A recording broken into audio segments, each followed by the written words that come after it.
From the foundation to the shingles and everything in between, we're back on RadioKair with Wesley, Brice, and Sandy Davis from Sandy Davis Public Adjusting. Sandy, when we left for the break, you were talking about adjusters not returning your calls. Do they have a legal obligation to call you back in a certain amount of time? Yes, they have 15 days to respond to any communication from the insured or their representative. There's all kinds of statutes and insurance codes that have time limits on how long they have to respond to communication or to pay a claim. If, for instance, let's say the insurance company sends out an adjuster and the insured gets an estimate from the adjuster saying that they're going to get a new roof or what they're paying for. In Texas, they have 5 days to make payment on that amount. There's a lot of other time limits for various things. What is the percentage that they abide by those time limits? Do you see it's pretty common, or do they usually stretch it out, go a little bit longer, wait till the last minute? Well, there's a saying in this industry, delay, deny, defend. And that's the strategy of the insurance companies. So they definitely love to delay. They'd love to deny.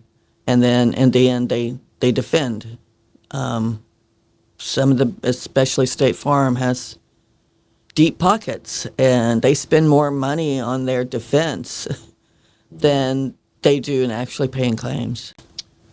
So we mentioned earlier on the segment that they leave things off. Wesley, what are some common things that you see are left off of estimates from the insurance carrier that kind of prompts you to have to get Sandy involved? Yeah, so that's really a great question, especially in the industry. So a lot of times, as a contractor, in order to do a job and warranty it, we have to do things a specific way. And we don't make those rules up. We follow manufacturer specifications and guidelines. So as a contractor, if I'm replacing a roof, well, it's not just going and taking off your shingles and just replacing the shingles. There are, 15 to 20 other components of the roof. And more often than not, the insurance carriers, they'll pay, okay, for your shingles and your felt and maybe a couple of other items. But they're not going to pay for 20-year-old vents and telling you to detach and reset them. They don't want to pay for your starter shingle, which is necessary to get your warranty with the manufacturer. They don't want to pay the correct waste percentages so we can actually have enough material to put the roof on. The list really does go on and on. I mean, like Sandy mentioned, what the insurance carrier's job to do is, even if they have to pay out a claim, they're going to nitpick the estimate, tear it apart, tear it down to the bones, and just try to pay the bones with no meat on it. Whereas as a contractor, to do the job right, we have to have some meat on it, because not only we also are in business to make money, and ultimately carriers will drag the number down so far and basically force an insured to hire the cheapest contractor. And with the cheapest contractor comes the cheapest work. There is no such thing as great work and a great price. So at the end of the day, it's a lot of little items, but those little items add up to at least 30% of the claim the majority of the time. I guess I have to be the devil's advocate here and say that the cheapest contractor is a good thing to bring up, because I think we're in this pickle, for maybe not completely in this pickle, but a big part of that was the cheapest contractor going around and eating deductibles. Let's talk a little bit about that. Do you guys see a lot of that in the industry right now? Is it still happening? So that's been a battle in our industry forever. You typically have two sets of contractors that do insurance restoration. You have what I would say the good guys who follow the legal laws and put on good products and do great work. And then you have the whole other set of guys that are going to just compete on price. I mean, literally, and put on the cheapest materials, secondhand materials, no warranty. If you do have a warranty, when it leaks, they're gone, long gone. So it's a constant, homeowners need to be very wary in an insurance claim to do their due diligence and find the right fit, because the cheapest contractor will get you in trouble. And eating deductibles is a felony, and It's Let's touch on that law a little bit because I think a lot of the listeners out there don't know that. I know that when I'm speaking with customers for Sargon Roofing, that a lot of people don't know that law even yet today, and it's been out for years. So let's talk a little bit about that law, Sandy. Okay, as far as The paying the deductible the law. deductible. So when a homeowner or property owner files a claim, they have to understand that they are obligated to pay their deductible out of pocket to the contractor. Oftentimes, I've had clients say, well, they're looking at the estimate, and I said, well, the insurance company already paid the deductible. I say, no, they didn't. They're not paying your deductible. You have to pay your deductible. So they will, let's say they come up with an amount of $20,000, and they say, this is what your damages are, and your deductible is $5,500. So they will deduct that $5,500 from that $20,000, and that's what they're going to pay you. So then you have to pay that $5,500. That's your portion of the claim that you're responsible for. Texas is coming down harder on contractors and policyholders who are not paying the deductible, or the insurance. Or the contractor is covering that deductible for the policyholder. I tell people you don't want to take a chance. I tell my clients from the very beginning, you are obligated to pay your deductible. And if you don't have the money for your deductible, a lot of contractors do offer some kind of a financing for that deductible. Absolutely, So, we definitely offer that financing. I think it's important because a lot of times people do not have that 5,500 up to. I mean, I've seen deductibles up to 15, 20 grand these days. Oh, yes, They're I have raising them too. very quickly. Um, I'll just chime in one more thing on the deductible, and you just made a good point, Jesse, that these deductibles are actually so high now that you're looking at 2% of the dwelling of your house.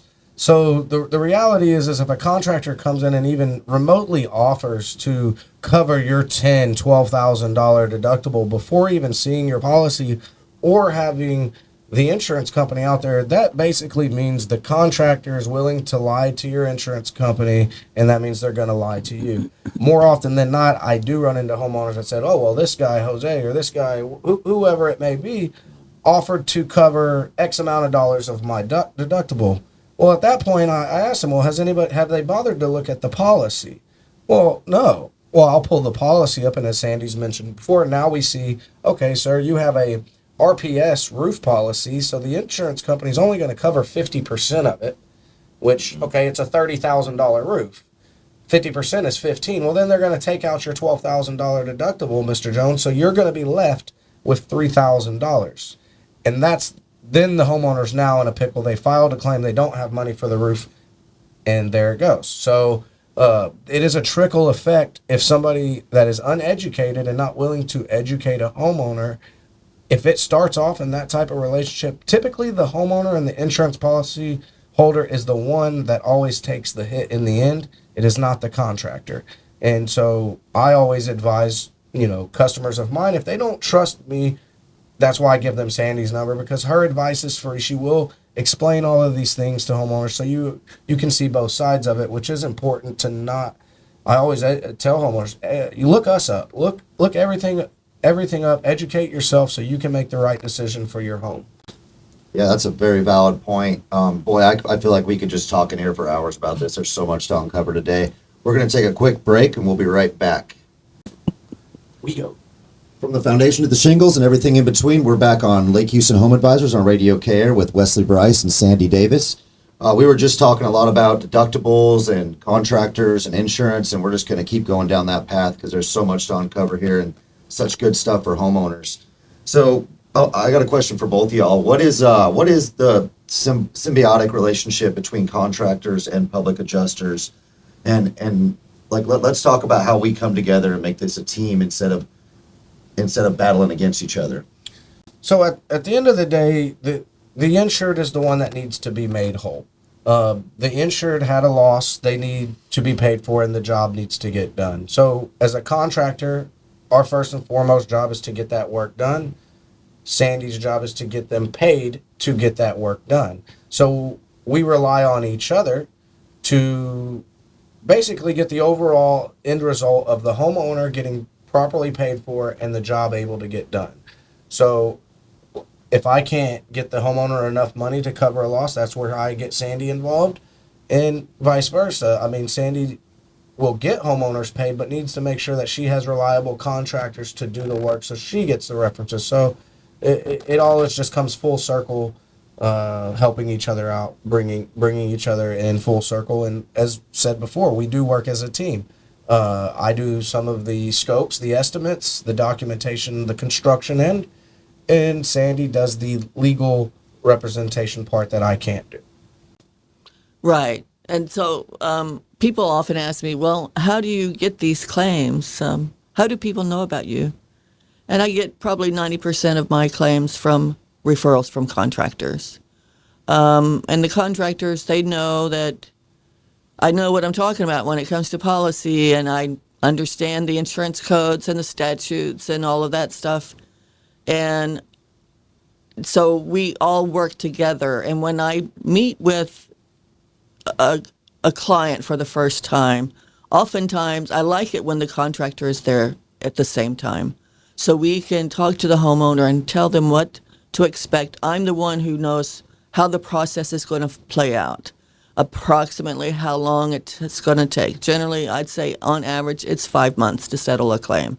But sometimes it's over a year, and sometimes it's 2 months. So it's hard to say, but we work hand in hand. If I need something from the contractor, then I can just call the contractor and say, hey, did you get that certificate of completion?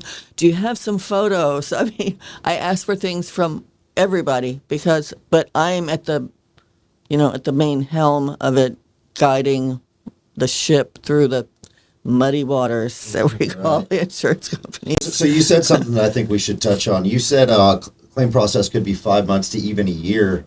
We live in Houston, Texas. Very natural disaster prone area with flooding and hurricanes and strong winds. What do homeowners do when their house flooded and their claim isn't going to be approved for a whole year? What's the process there? Can you explain to these homeowners? Well, when it comes to flood, it's a totally different policy. That's a federal FEMA policy, NFIP, National Flood Insurance Program. It's a totally different type of policy than a homeowner's policy. And if you don't have flood insurance, you're not going to get anything for your flooded house. Okay. What about if the roof blows off? A tornado hits their house. So if there's like tornado damage, part of the roof is missing or whatever, the insured is obligated to mitigate their damages, meaning they have to do whatever it takes to prevent further damage. Mm-hmm. So a contractor will come in, make a temporary repair or put on a tarp on the roof or something like that. And all of those items are going to be paid by the insurance company. Although they might say, oh, well, that's not related to this particular storm. That happened 2 years ago or something like that. Mm. So that's where, I come in and I get the documentation showing, yes, there really was a storm on this date of loss. But the insurance companies will come up with all kinds of reasons to deny or not pay a claim. So the mitigation part is very important. If you have a water loss and there's, let's say, the washing machine overflowed or something like that, and you have water, you're obligated to mitigate. So that means you have to bring in a water restoration company to put in fans and vacuum up the water, the excess water, and get it to drying to prevent any kind of fungal growth, also known as mold. That mold's pretty bad. We actually had Adam Shepard with Pure Clean and Kingwood on last week, and he went down that rabbit hole, and boy, there's a lot to that. There's an awful lot, too. And as Sandy's explaining it, I mean, for our listeners, all your listeners here, you can really hear that, okay, well, if the homeowner's responsible to mitigate, the homeowner's responsible to this, all this is what I hear is money.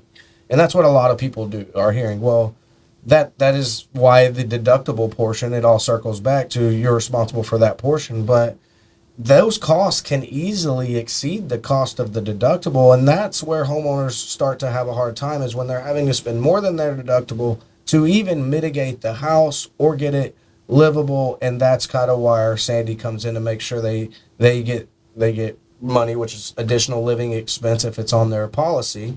And that's also why it's good to find a contractor that will finance, because sometimes when we have to go in and the work is more than the deductible, the contractor, we're willing to float money to an extent, but at the end of the day, we have to get paid too. So just wanted to kind of bring that up. Absolutely. I mean, we've done damage mitigation to the point where it was, I mean, almost more than the entire claim that they originally were going to pay was just to dry in a roof. And it's kind of crazy how they really try to stick it to the homeowner every way they can at every corner. Right, and the problem is okay, say the homeowner doesn't do the work. Well, now we have black mold growing all through because now the insurance carrier says, well, you don't have that type of coverage, and they're going to blame it on that. And then, I mean, it just goes round and round. At the end of the day, homeowner policyholders, in the event of a claim, it is more suitable for them to have representation more often than not, particularly if you have one of these big carriers that you see on TV, because they have endless amounts of money, and it doesn't hurt them one bit to start with I would think that most claims get started out at probably 50% of the value, if that, and most are even finished at less than 80%, even if the homeowner chooses not to get a public adjuster and just use a contractor. It's almost like they did the numbers and they know how many people are going to fight it and how many people aren't, Well, don't think for a minute that the insurance carriers don't have risk assessment guys. I mean, and that's their entire job, is to sit back and crunch numbers and see how many claims they can. And I can say this as a contractor because I'm just a contractor, but don't think that they don't have people in place and are paying a lot of money to see how many they can deny and how many they have to pay out to just even keep their reputation, because the proof is out there. I mean, you talk to people in the industry, this is not a secret anymore. No, it's absolutely not. Well, this has been an action-packed segment here. We're going to take a quick break and come back with more about insurance and home restoration with Sandy Davis and Wesley Brice.